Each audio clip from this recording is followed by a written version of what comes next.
Hi, my name is Mary. I am a client of Clear Start Tax. I've been working with them over a year.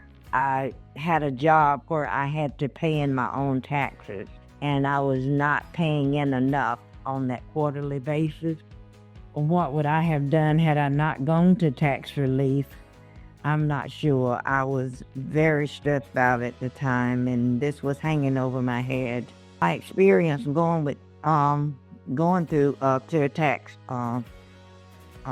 relief, and everything just kind of flowed easily once I learned the system and learned the names of the ones that I needed to talk with.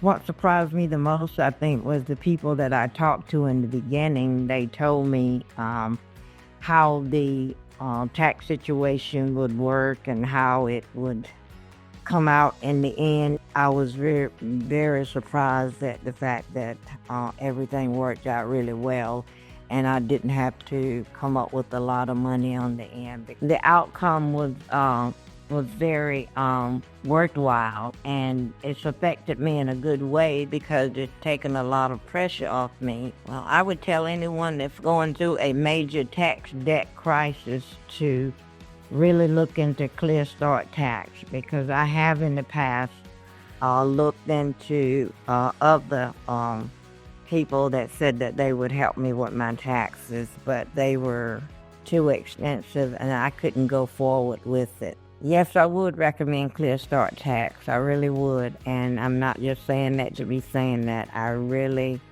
would recommend Clear Start Tax, and I've even told people since I've been with you all that they need to really look into that.